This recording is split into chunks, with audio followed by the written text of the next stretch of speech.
Alrighty. Okay, well, welcome everyone. Welcome to our 4 o'clock session with Enterprise Holdings. We're thrilled to have you today, and Jonathan Watkins, or he goes by John, I can see there. Watkins is our speaker to talk about finding internships. So I'm going to turn it over to Jonathan. Awesome. Oh, before we do that, I'm sorry, Jonathan, we're going to launch a poll. So if you will be so kind as to answer this poll and let us know what kind of knowledge level you have that will inform the speaker as well as me. Okay, I think we're done with launching the poll. And all right, thank you. So Jonathan will be introducing himself and tell you about a little bit about his history and how he got connected with Enterprise Holdings International. Awesome. Thank you, Jan. Thank you so much for having me here, guys. Thank you for participating in the poll here. So we got a lot of people on the not everyone feeling super confident about being very knowledgeable about this. So excited that I get to be here and chat with you guys. So looking forward to kind of running through a couple things with you. A little bit about myself. I actually started with this company as an intern. So it's very close to heart for me, talking about internships, talking about our internship program, the experience, how it got me started and interested in this company. Company, to be honest, I knew nothing about when I kind of looked into it, and it was really just a family friend that told me about it. And that's what made me kind of dive in, learn a little bit more, and ultimately has now blossomed into my career. I've been here for almost 9 years now with this company, and that all started from an internship. So that's what's really exciting now.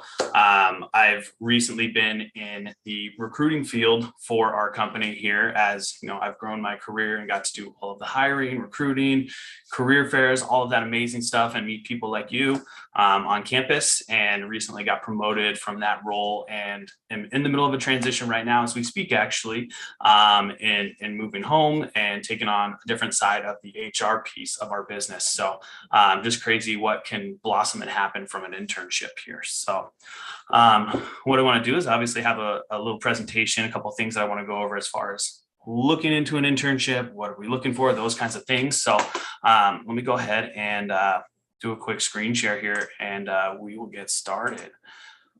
So go. Beautiful. Perfect. So if I could just get confirmation that everyone can see that before I jump into it here. Yes, we can see it. Beautiful. That's all I needed. Thank you, Jan. Awesome. So like I said, my name's John here, Talent Acquisition Manager. That's actually my previous role before I got promoted here. I should have updated that. My apologies. But that's my role that I used to be. So here's some of the things that we're going to be talking about here today. So there we go.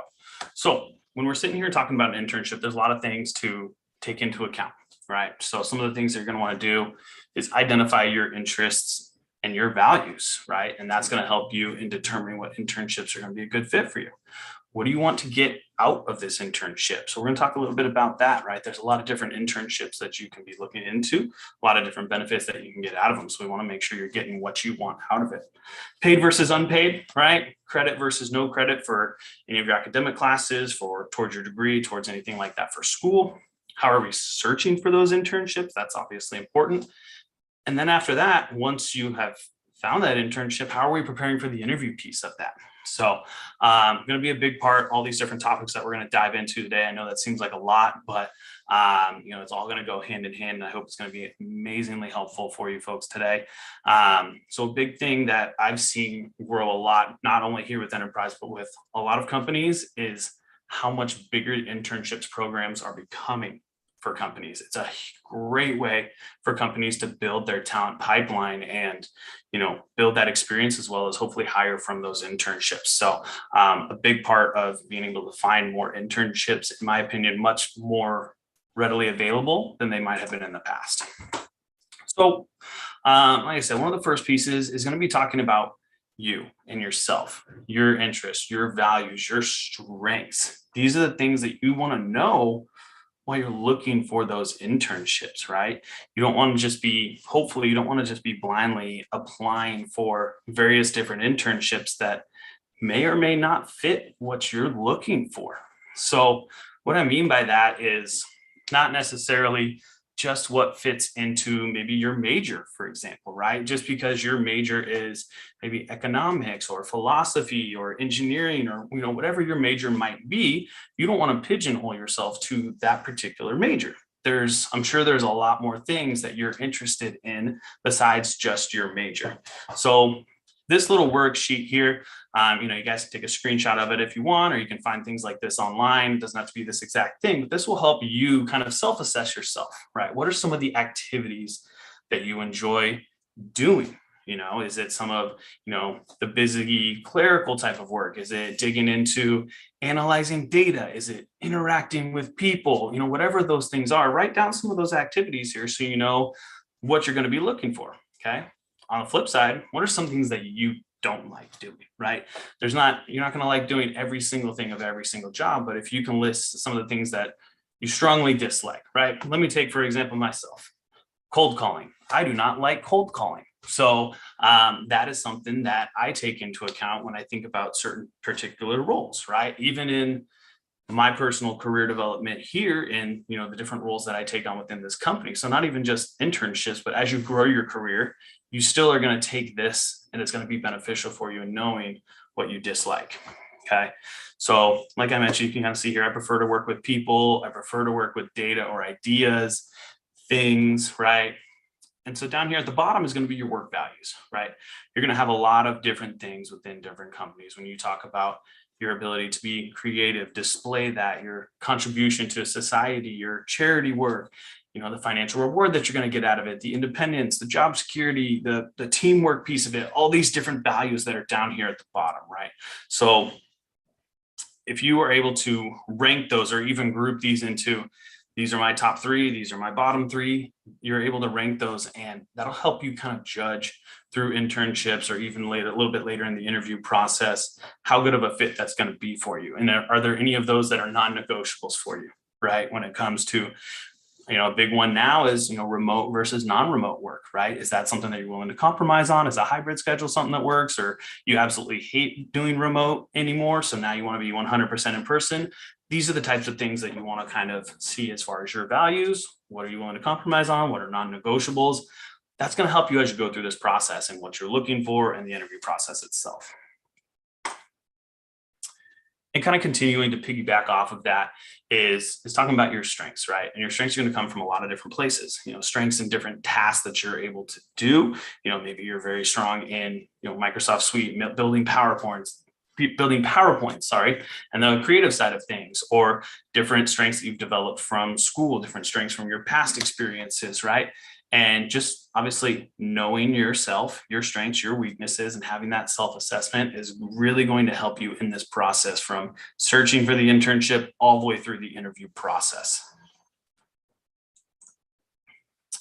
So and continuing to kind of ask yourself, what do you want to get out of this internship? There's a lot of different things that you can gain from an internship. So what's your objective behind it, right? There's a lot of different things.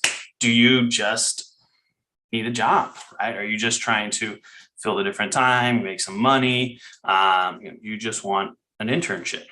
Is it because you want to learn more in your particular field, right? Maybe in the banking industry, maybe in engineering, maybe in, occupational therapy, whatever the field is, right? You just want to gain more knowledge on that outside of just your schooling. Okay. That's a great opportunity in an internship. Is it because that's your potential career path that you want to go down, or you're thinking you want to go down, but maybe you're not sure yet. Maybe you're not sure if that's the industry for you. So you're getting that experience from the internship to see, yes, I do love this industry, or maybe I was a little bit wrong. Maybe I don't like that industry, right? Maybe you needed academic credit, something for your major for a certain class, right? Big part of an internship.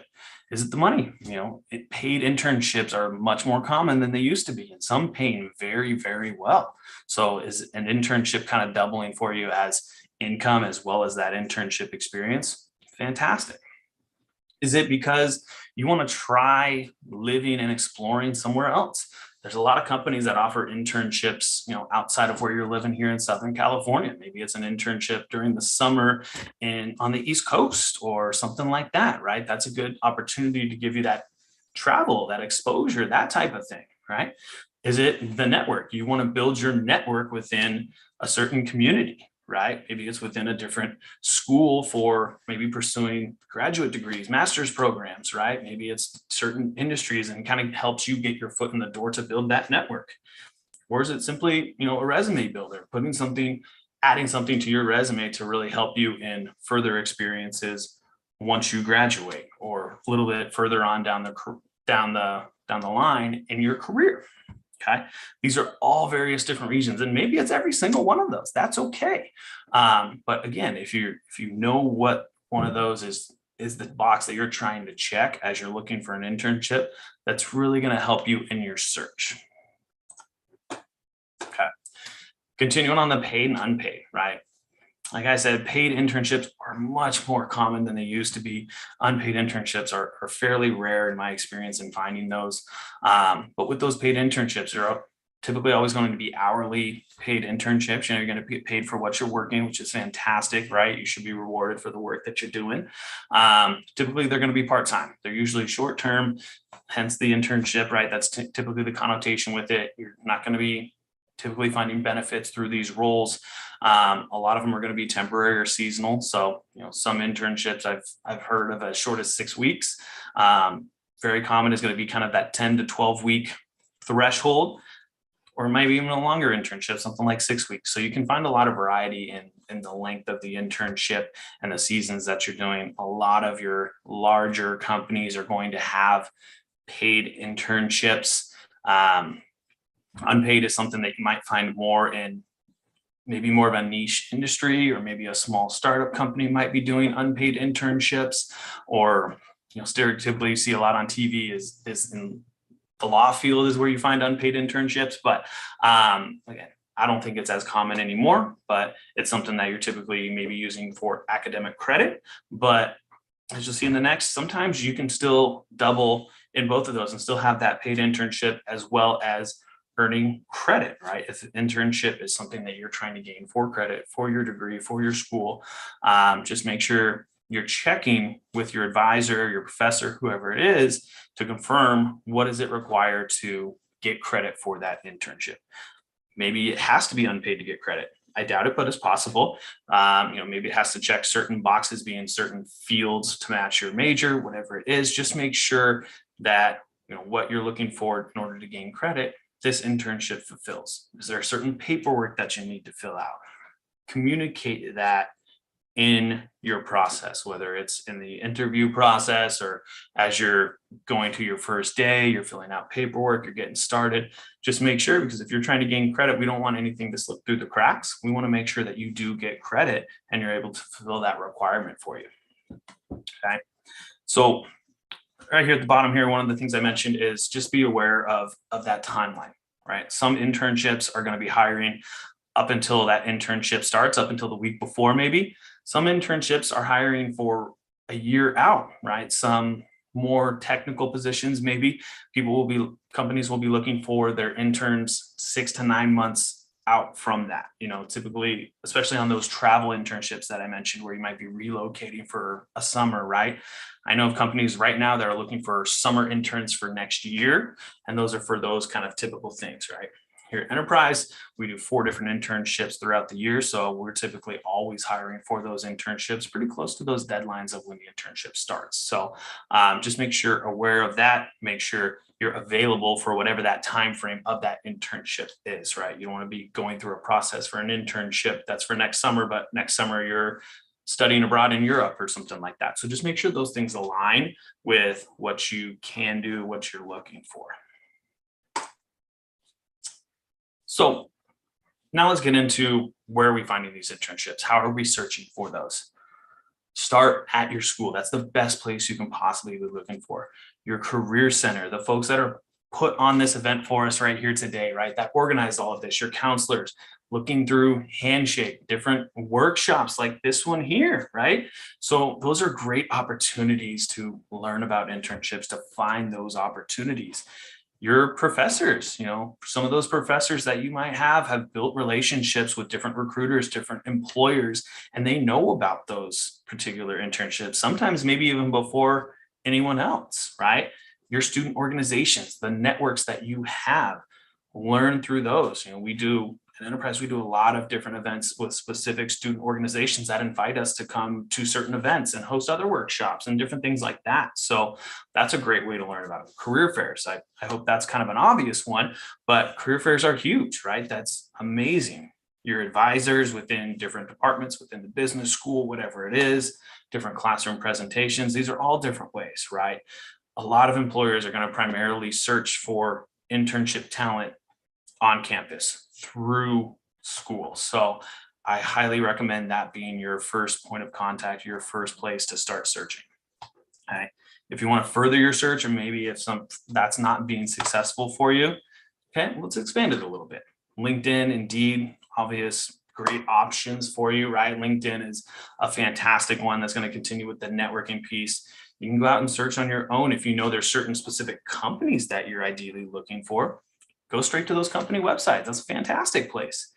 Informational interviews, think about who you know within that particular industry that you're looking into, or maybe someone that started as an intern in that company, or different things, and just ask questions of those individuals that right, with your family, your friends, your alumni. Sometimes it'll be where you least expect it. And for me, it was a family friend that just was like, I heard Enterprise had a great internship. Even they didn't know much about the internship here when they recommended it to me, but I looked into it and went through the process. And like I said, that's 9 years ago now. So that's all history, but you never know where these opportunities are going to find you. So just be open to them and whatever that opportunity presents. So we talked a lot about networking, right? Your network, your family, your friends. Why not grow that network? That's going to help continue you maybe in the internship search, or maybe even later on down the road for various other reasons, or maybe later on in your career, right? So these networking events are fantastic. Professional mixers that maybe you get invited to through LinkedIn, or a family friend invites you to them, or maybe it's advertised at your career center or on campus, meeting with different business owners, connect with employers, through this network. Mention, hey, I'm looking for an internship. Do you happen to know anything, right? And that's when maybe they heard about an internship and they suggest it to you, or, oh yeah, actually, my best friend Joe, his company is looking for interns right now, right? You never know where you're going to find those. And at the same point, maybe some of these are people that you're interacting with that can make that change, and maybe internships can be created. You never know. For us, our biggest internship that we have is our management trainee internship. So very focused on customer service, sales, and management. We've never had anything in the accounting field for internships. And this is kind of something that became new for us about 1.5 years ago. And we now have an accounting internship here as well. And that's something that's brand new, right? And it's something that started from having conversations on school campuses and with certain individuals where we realized we didn't have that talent pool in the accounting side of our business. So, things can happen that may not have been options before. So it's a fantastic opportunity through building that network and having those conversations to run into something that you maybe never expected. So in talking about online sources and continuing to build that network, right? I hope LinkedIn is an obvious option for you, right? That's your professional social network, right? Where you're going to be able to post your experience, your qualifications, interact with people that you're interested in interacting with, right? Certain people from certain companies, certain industries. So a big part is making sure, your LinkedIn looks great. If any of you guys on this call don't have LinkedIn, I highly recommend starting one. I'm sure the Career Center can help you with, getting that started. What does it look like? But, this is not your Instagram. This is not your TikTok, right? This is your professional setting. So, you want to have a picture that's up to date, that's current, that's professional, right? Any accolades or awards that you've had? Have you been on the dean's list? Are you part of different athletic programs, different student organizations? You're going to put in your work experience, obviously, maybe any other internships that you may have already done, right? And you're going to build your network from there, right? LinkedIn's really good at, once you get that profile started, LinkedIn's going to help you build that network, right? It's going to have, oh, people that you might know on the right hand side because you guys all go to school together, or you might know this person because you guys worked at the same company before, and it'll help you kind of slowly build your network there. And you're like, oh yeah, I actually remember I used to work with Jan 2 years ago at the restaurant, right? And you reconnect with her, and maybe she did an internship at a company and was like, oh, it'd be a great opportunity. Next thing you know, boom, you got an internship because you reconnected with Jan from 2 years ago. These are just crazy situations, but I promise you they happen. So continuing to build that network in any way that you can is fantastic. And we know this day and age, online, social media, all those different platforms are so much bigger than they ever were pre-COVID, right? So really taking advantage of that, reaching out to people. Don't be afraid to start a conversation. One thing that I can assure you, from where I'm sitting, is people love to have that conversation. I love to help people looking for internships, to tell them about my experience, to try and help them get connected, even if it's not our internship here or our industry, right? I love that mentorship piece. And so many individuals out there you're going to find have that same enjoyment and really feel fulfilled by helping people as best as they can. So don't be afraid to start that conversation. I promise you, you won't regret it. So really build that network. Really suggest getting that LinkedIn started for any of you that may or may not have done that already. Okay, so what's next, right? Let's talk about the interview piece a little bit. So in talking about informational interviews, so this isn't necessarily you interviewing for the internship. What I mean by informational interview is you interviewing other people about their experience, right? So their experience in that field, maybe their experience with a particular internship. So this is where you're continuing to go to that network, whether it's a random message that you send on LinkedIn to try and have a conversation. Hey, any chance that you can speak for 10 minutes, something like that. Maybe it's a family friend that you can be a little bit more informal with, sit down for 30 minutes over coffee, ask questions about their experience. What skills or experience do you have that you feel really helps you in this industry? When you started fresh out of college, right? What were some of your greatest challenges in this position? What advice do you have for me? These types of questions here. Really take note of some of these other ones I have on here that I didn't mention, but really just be open to asking questions. Be open to that feedback and any suggestions that they're going to give you. It's really going to help give you some insight from people in that experience. So these are really good opportunities for you to truly learn more. And hopefully this is a no pressure type of interview for you, where you're generally just trying to gain knowledge, right? At this point, you're not necessarily interviewing for that internship. So, hopefully it's stress-free. You're just trying to gain that knowledge to really set you up for the next step down the road here. So now that we're really diving into the search piece of it here. Okay. So first part is going to be getting organized, creating your materials, right? So it's going to be talking about your resume, the self-assessment that we talked about earlier, creativity and how you find those, that networking piece that we talked about, targeting different employers that you want to learn about, that you want to hopefully find internships through, your top priorities of who you're looking for, and then getting ready for the interview process. So mock interviews, finding different interview questions online. I'm sure there's mock interviews are an opportunity that you can find through your career center. I can almost assure you that they'll have events like that coming up through the school year. So reach out to them, sign up for them. I highly recommend them. Even if you feel that you're strong at interviewing, you can always get better. Trust me, there's so much room to grow, and it's such a big part of the process. And even the best interviewers, you're still going to get nervous. So the more confidence that you can build, the more skills, the more tools that you can put in your tool belt, the better prepared you're going to be. All right. Rejection is going to be part of this, right? You're probably not going to get the first internship that you interview with. And if you do, amazing, good for you. But that's not always going to be the case. So don't let it get you down, right? You might not, unfortunately, some companies out there, some people that you might interview with, you might interview or apply for and never hear back at all.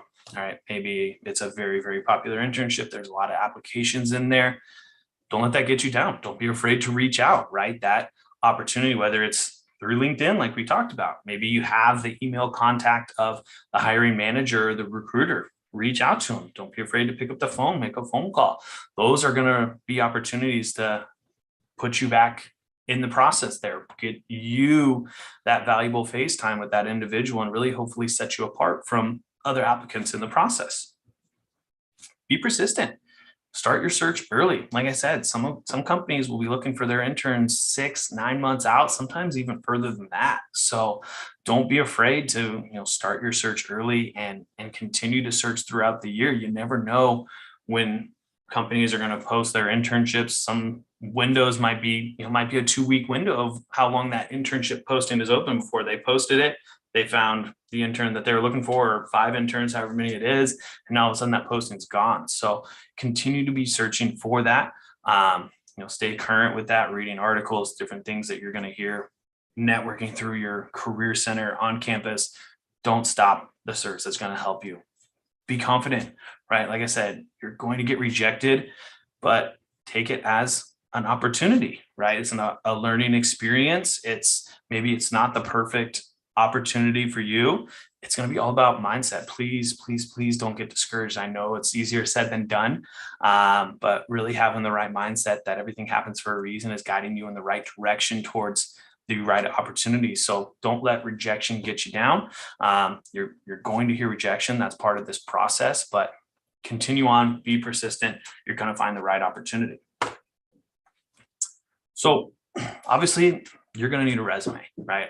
I don't want to dive in too deep on here because this is focused on the process, not the resume piece of it, but the resume is going to be important, right? So some of the things that you're going to need on that resume is obviously your personal information. And I'm not talking, don't throw your social security number on there. No, that's obviously not what we're looking for, but you're talking about your name, how are we going to contact you, phone number and email. That's really going to be the 3 pertinent pieces that you need for your personal information on there, right? Career objective. I say this is optional because it may or may not be fitting for what you're applying for, right? I'll let you kind of make that decision. But your education is obviously very important. That's how we all got in contact today, right? Through school. So make sure you highlight that education on there, your work experience.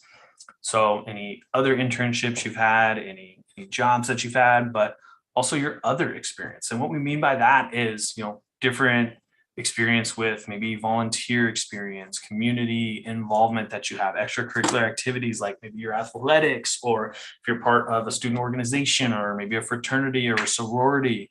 Those things are all amazing experience, right? And they're highly sought after when it comes to the camaraderie and the teamwork aspect of it, right? And employers know that the different leadership that you have, if you have a different position that you hold within that organization, right? You want to highlight that on your resume. Those are great things.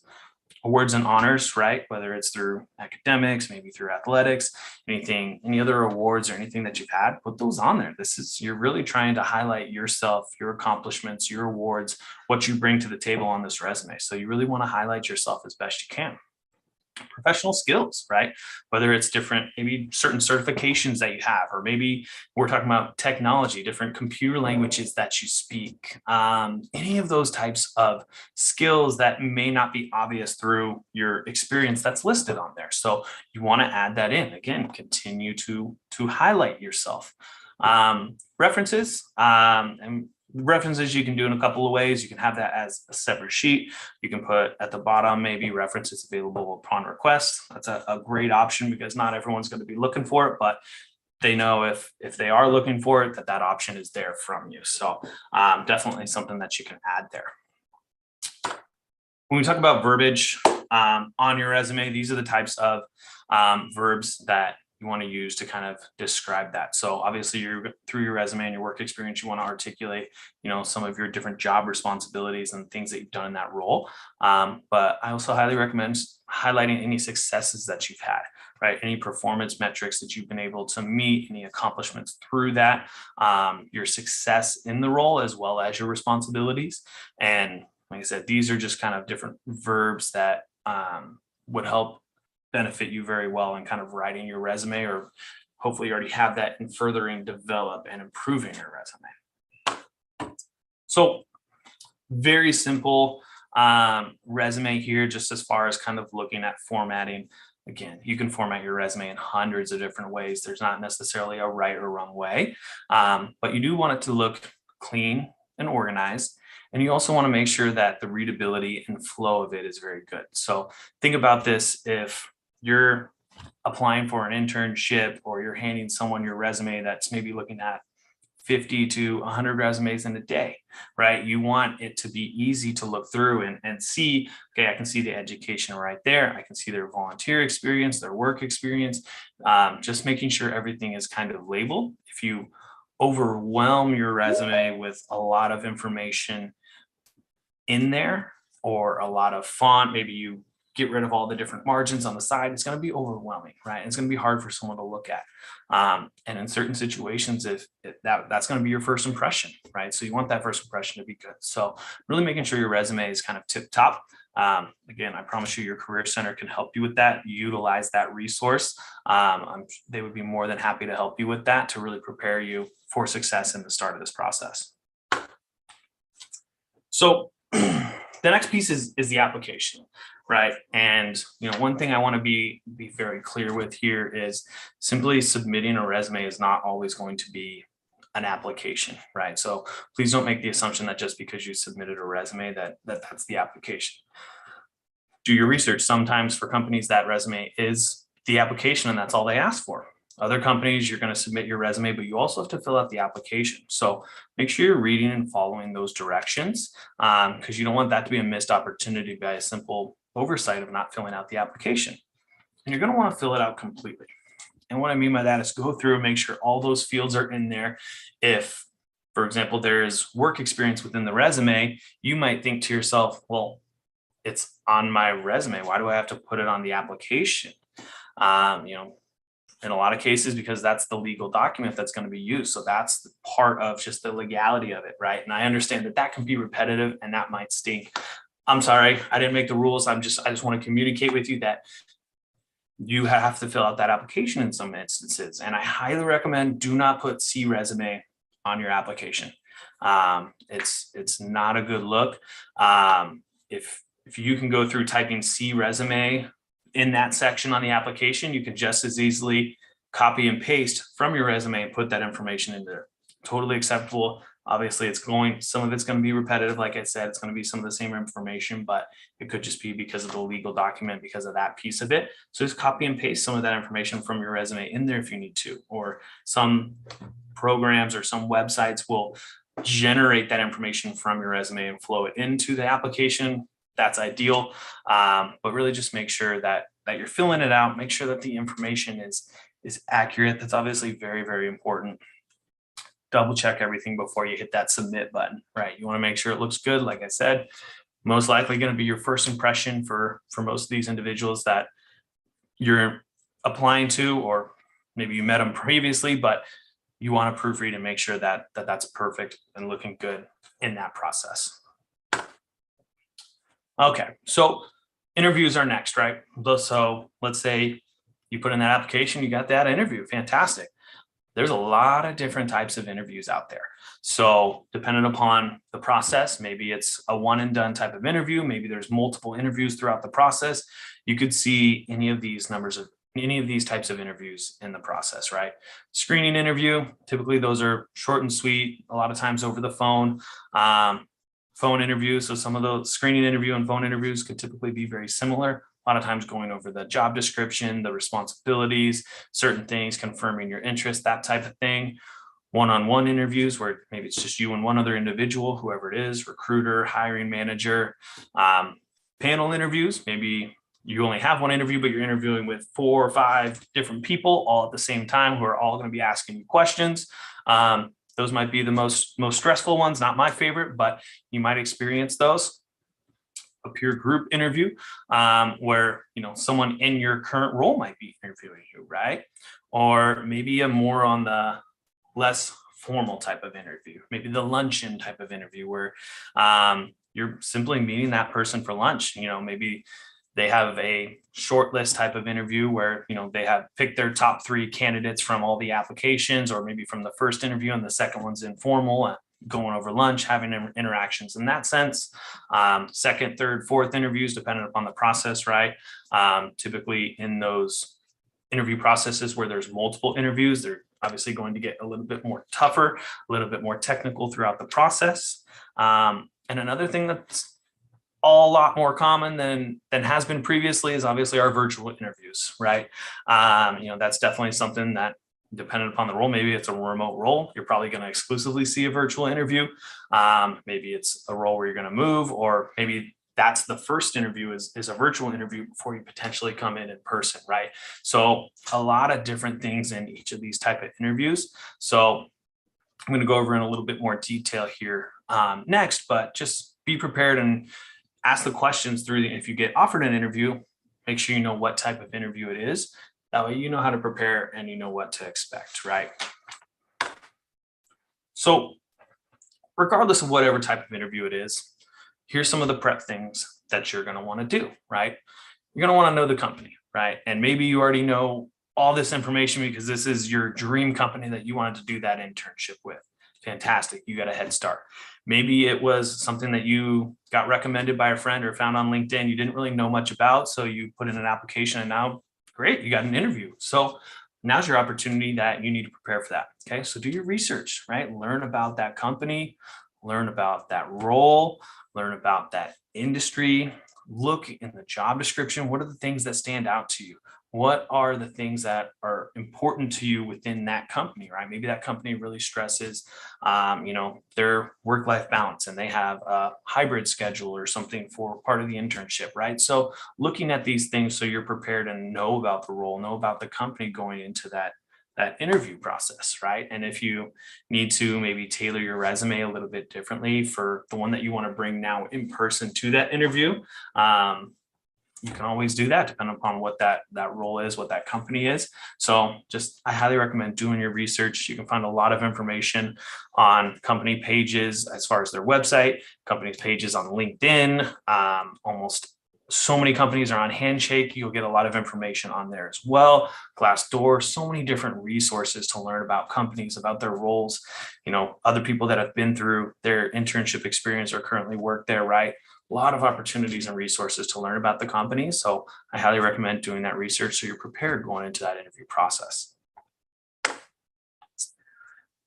So sometimes you might be thinking, does my resume match this job position, right? And maybe it was a stretch when you applied for it because someone recommended it to you. You never know, but you want to look for the other things within it, not just maybe the job title that might sound different than what you thought you were looking for. What are some of the competencies within that role, right? What are some of the things within that job description that maybe are part of your interests or your strengths, like we talked about earlier in the self-assessment, right?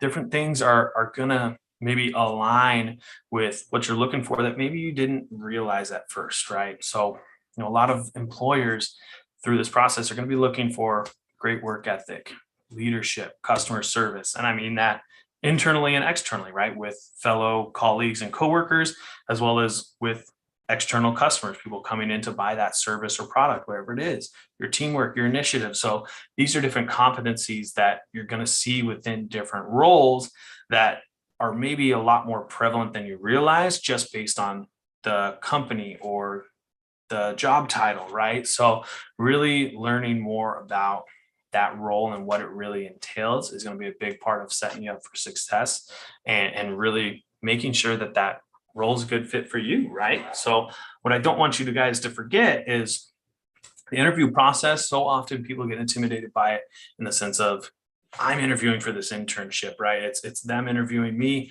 They're asking me all the questions. An interview is designed to be a two-way street. Please don't forget that you're interviewing them just as much as they're interviewing you. If you're not asking the right questions to make sure it's a good fit for you, you're going to enjoy it, then you're probably not going to do your best that you possibly could in that role. You're probably not going to perform very well. So then it doesn't benefit you. You're not enjoying it. It doesn't benefit the company because they're not getting the best version of you. They're not getting the best performance that you can provide. So try to really think of interviews as two-way streets. It's an opportunity to make sure it's a good fit for everyone involved, not just the company. So the other piece is going to be how do you look for the interview, right? You want to make sure that you're neat and organized. And what I mean by that is when you come in, if you have maybe a nice portfolio or a folder where you have your resume prepared, maybe they've asked you to bring references, you have that in there. Maybe it's more of a creative type of role in PR or marketing or graphic design, something like that, where maybe you're bringing a portfolio of some of your work, right? You want that to be organized when you come in, not just a random stack of papers within you. So you want to be neat and organized. Obviously, your clothing hopefully is clean, maybe dry clean. You want to be prepared. If you're ever wondering on what do you wear for an interview, I always recommend it's better to be overdressed than underdressed. So what I mean there is just think conservative, right? So don't show up in jeans and a t-shirt to the interview. That's probably not the best fit, shirt and a tie, shirt and a jacket, whatever, the role is. There's obviously a lot of variations depending upon what you're interviewing for. But again, better to be overdressed than underdressed. What you want to really stand out in the interview is your experience, your interview itself, not what you're wearing or how you look, right? You want it to really be professional based on you, your experience, what you bring to the table. So in-person interview is going to be a little bit different than a virtual interview, right? Just take, for example, these two pictures here. You can really see there. So in a virtual interview, business on top, that's what's going to be important. That's what they're going to be seeing. Obviously, very different than if you're showing up in person. But other things to take into account when it comes to a virtual interview is setting your environment, right? You don't want to be taking a virtual interview from your phone in a Starbucks lobby, right? Hopefully you are at home or, maybe an office in the library, somewhere where you have the space to yourself. So that way you can be distraction free.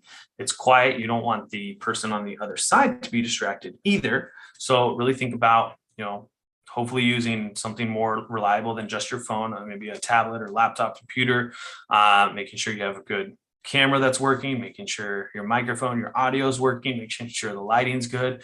You don't want any of those technical difficulties. You want to prep those before. You want to test out your technology, make sure that none of those are going to impede on your interview. Because like I said, I want your experience, your interview itself to speak for your qualifications and preparation for this role.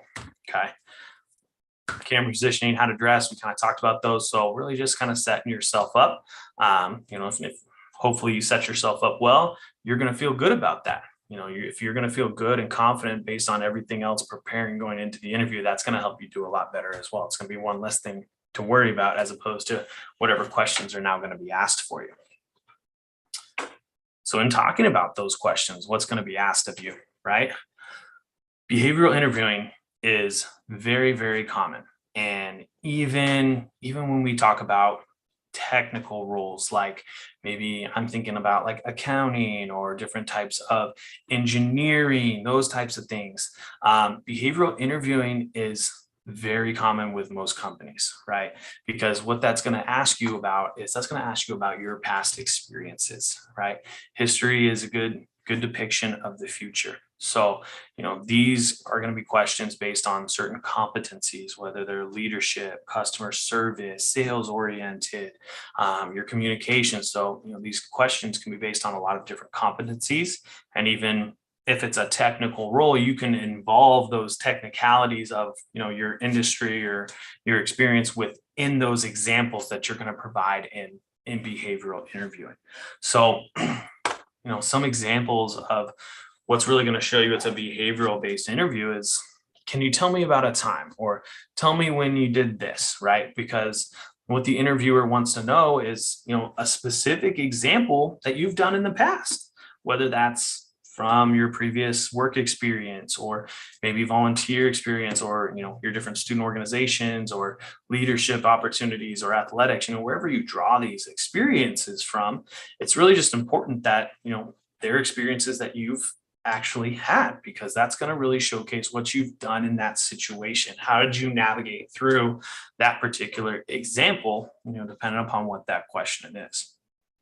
And, a big part that you'll see in a lot of interview processes is a lot of companies want you to have the best interview possible.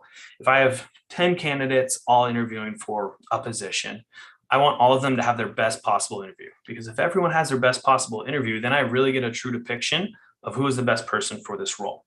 So why that's important is a lot of companies are going to set you up for success in the interview process and allow you to have your best interview possible so they can get the best candidate. So when you get that interview lined up, when you get that confirmation, a lot of times you're going to get some tips or some advice or what to expect in the interview process. Like, this is a 2-step interview process. You're going to be interviewing with X and then Y. It's going to be a behavioral based type of interview. These are some of the competencies that we looked for. Well, not every company is going to do that or maybe be as detailed, but a lot of companies will provide you that information so that you can prepare, put your best foot forward, have the best possible interviews so that way they can get that good depiction of who you are, what you bring to the table, what is your experience, and how are those experiences and skills going to fit into this role? Hopefully very, very well. So really brush up on the behavioral based interviewing. And a big part of behavioral based interviewing is the STAR method. Some of you may have heard of this, some of you haven't.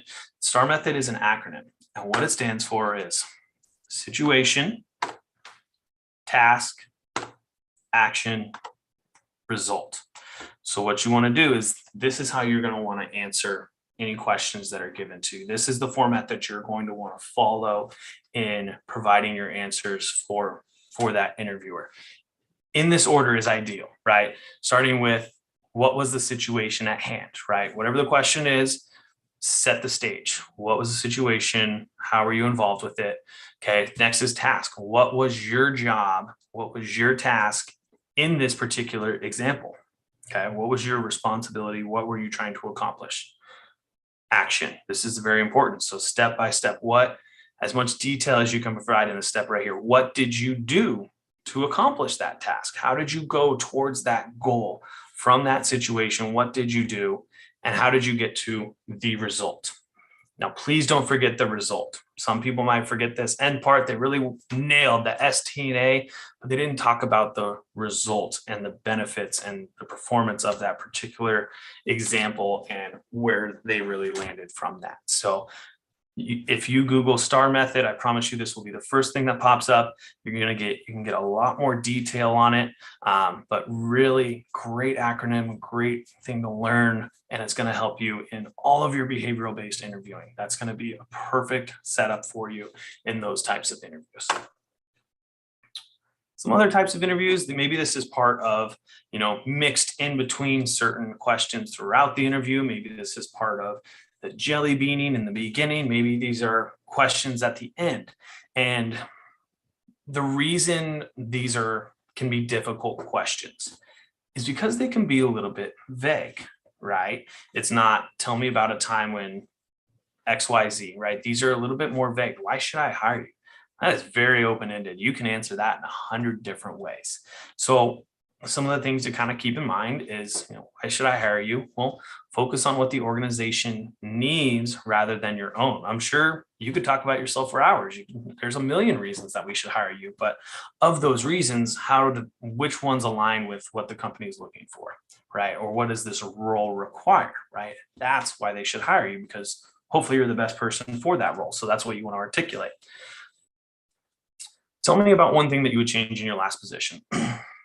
This can be a slippery slope for a lot of people because you don't want to bash your last position or your last role or maybe your last manager, right? You never want to talk bad about that, because then that just, it's not a good look. You don't want it to look like you were unhappy there, or you're hypercritical, or, you weren't good under management or leadership.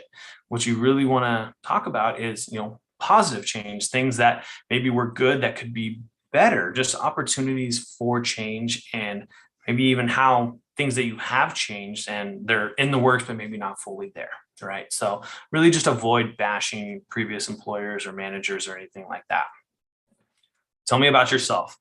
This is definitely one of the most vague ones, and this could be, sometimes I'll ask this question with people and you can get a 10-15-second answer, and I've gotten a 20-minute answer before. It can really be a long-winded answer, and you definitely don't want it to be that long, that crazy.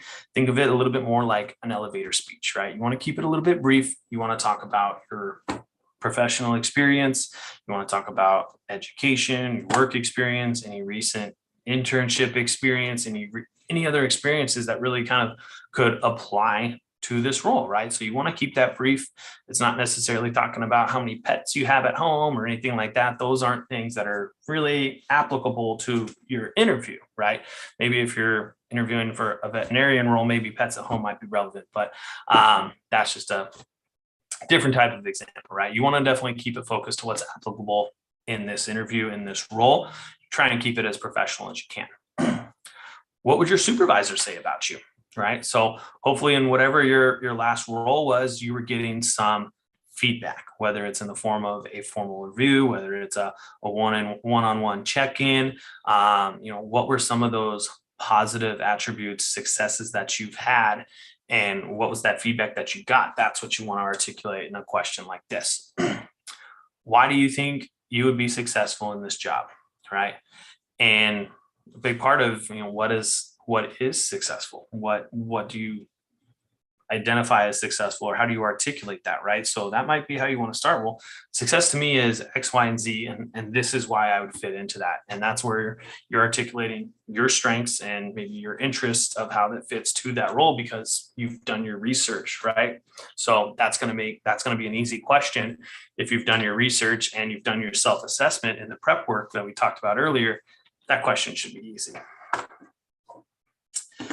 Now, interview's done, right? Or almost done. You're on the tail end. They're done asking you questions, right? Here's the two-way street part of it. If you haven't asked questions throughout, be prepared with some of those questions, right? You can have some generic questions that maybe someone told you to ask, maybe that you Googled them, but hopefully you have some genuine questions of things that you really want to know about, right? Ask the person that you're interviewing, why did you choose to work for this company? Or tell me your story. How did you get in here? Or what makes you want to stay here, right? Someone that's been with the company 10, 15, 20 years. Why have you stayed this long? All right. How would you describe the culture? That's a big part, right?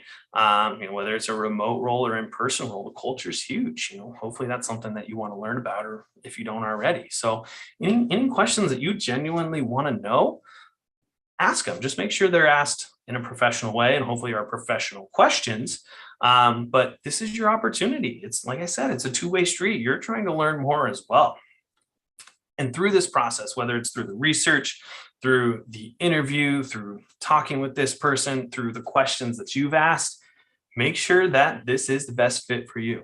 Again, two-way street. We want this to be the best fit for you. So one, you can enjoy it. Two, you can benefit. Three, that you can have success in it and perform well.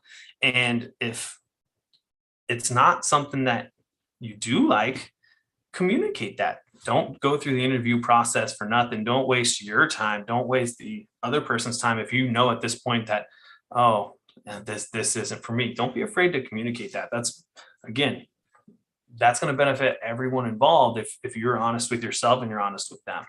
So after all your questions are asked, if you have the opportunity, I highly recommend a close, just a brief synopsis, even if it's just a couple of words, 2 sentences, why you're the best fit. And at the very least, thank them for their time, right? You want to have a good close. That's your last impression before you walk out of the door.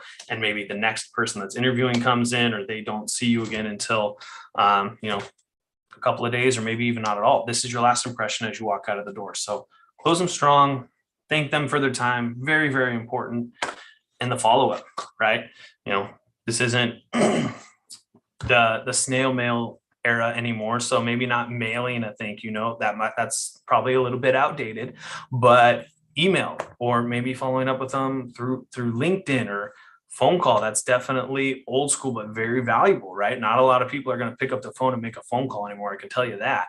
But any way, shape, or form, you want to follow up and thank them for their time. If it's maybe even a couple of days later, if you haven't heard back yet, hey, I just wanted to reach out. I wanted to see if you made your decision, if there's any updates in the process. That follow-up is going to be key. That's continuing to keep you fresh on their mind as part of this process. So that follow-up is huge. All that went amazing, right? Hopefully all that went well and you got the internship. Okay. What do you want to do in the internship, right? Hopefully, what are the things that you're getting out of? So like we talked about before, obviously there's different things that you want to get out of it, but skills that you want to take away from this internship. Typically, almost 100% of the time, any internship, you're going to be working in a team, whether it's with other interns, whether it's with different levels of management, different teams. In some aspect, you're going to be working with a team in almost every situation, because as an intern, you probably don't have the experience or knowledge to work on your own from day one. So you're going to want to gather all these different skills to take with you in your future, in your career, right? You want to gain from this. So take away communication skills, whether it's with people, whether it's with customers, collaboration with your team. How do you interact with them? You're going to run into so many different types of people, so many different personalities, so many different communication styles. How do you navigate through all of that? You want to take those skills away from it. Time management, right?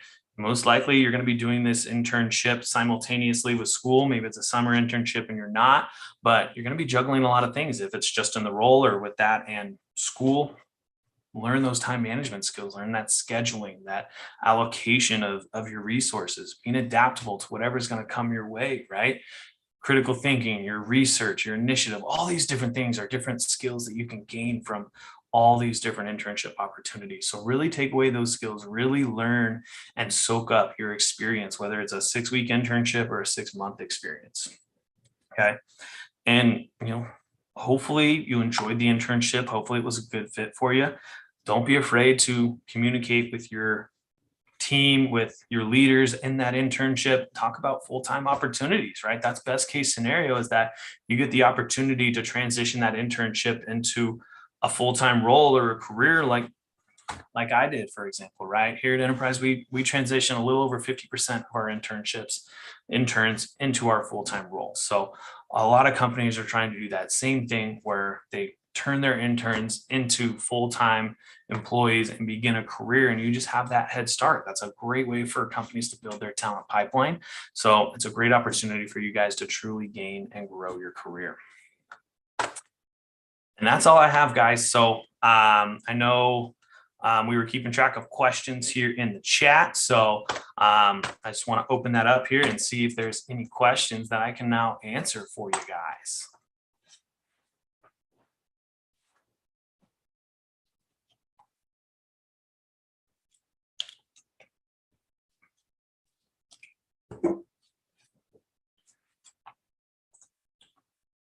Sorry, let me look through the chat here. Sorry, I forgot to unmute. So let me go back to the chat. But Jocelyn wanted to know, what does a typical day look like for a recruiter?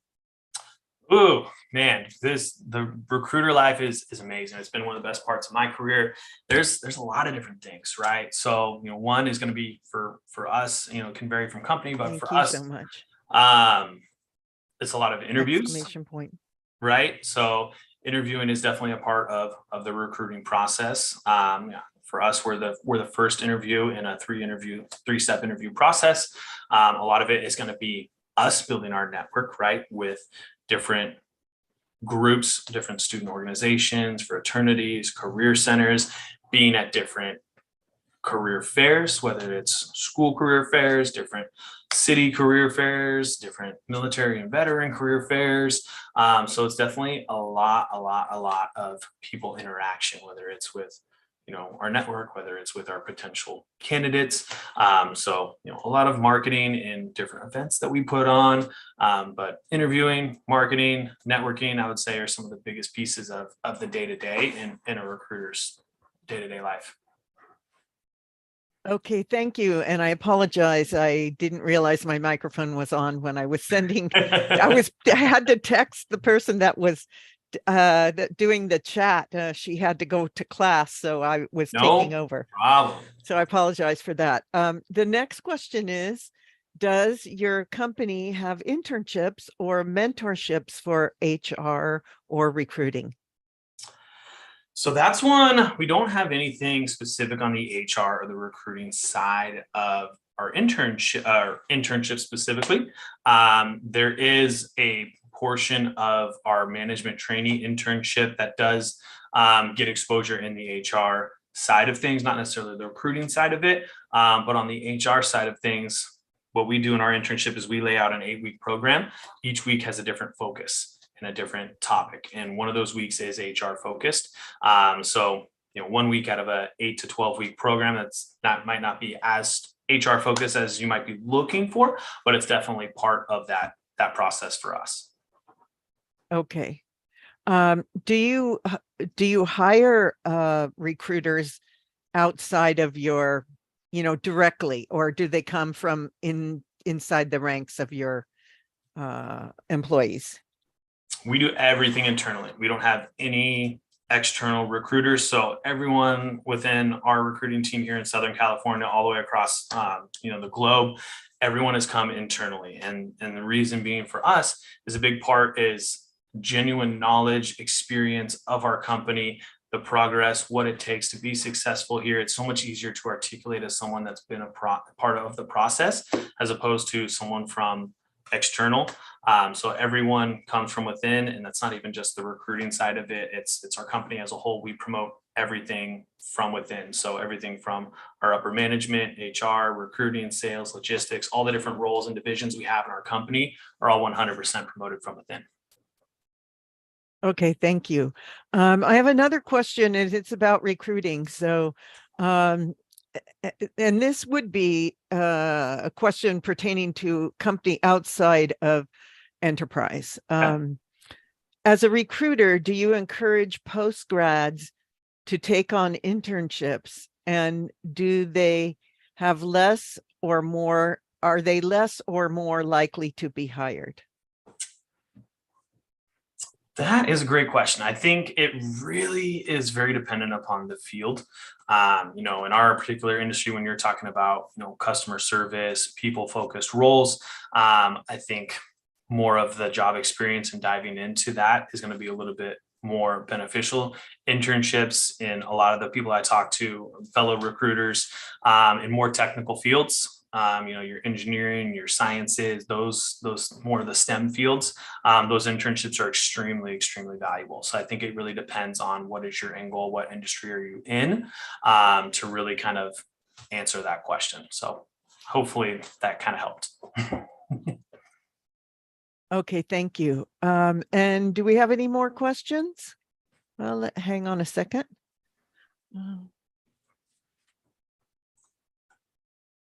Okay, this is good. Thank you for launching the survey there.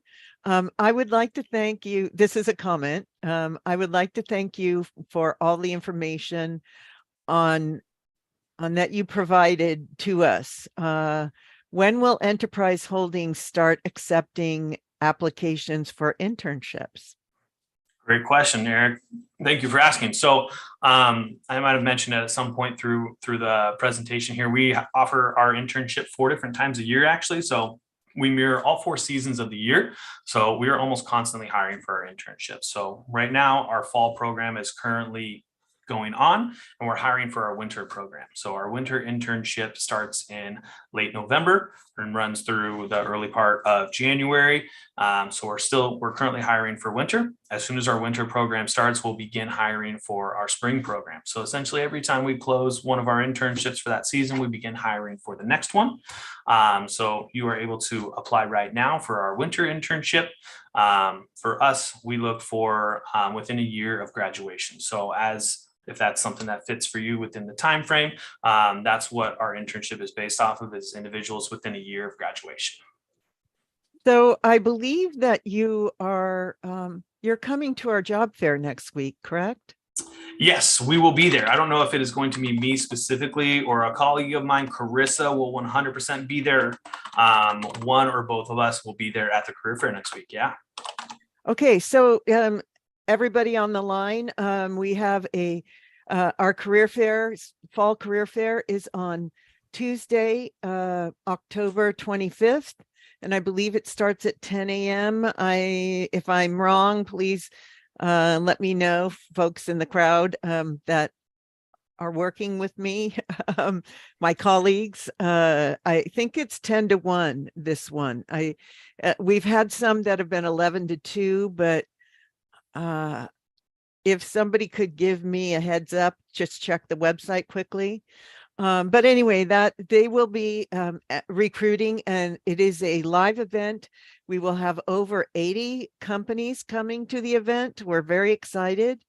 So I hope that you will be able to come to the event, as well as tomorrow. We have our last sessions of internship week, and in the morning we have tomorrow morning we have career fair prep, so kind of that follows up. That's perfect. At 11 o'clock, followed by micro internships with CSUN and Parker Dewey. We have a partnership with Parker Dewey, and that's at 12:30 p.m. At 2 p.m. we have the LA County Academic Internship Program. And at 4 p.m. we have NASA ARCS Internship Program. So sign up for any of those if you're interested, and we look forward to having you tomorrow. And I'd like to just thank John for his extensive, you covered a lot of topics. I'm so sorry. I didn't realize I was going long. My apologies. No, it's okay. It's just, it's a very full presentation. And so, when you talk about finding internships, there's all the before and all the preparation that you need to do, as well as what happens once you've done the interview process. So it includes a lot of information. So anyway, I want to thank you, John. Hopefully we'll see you next week, next Tuesday. And if not, good luck on your new job. Was glad to be here. Thank you so much. I included my email in the chat for you guys. If you guys want to reach out, if you have any other questions after this, please feel free to connect with me on LinkedIn, start that network or further grow it. And we can stay in touch. All right. Thank you. Bye-bye. You guys have a great evening.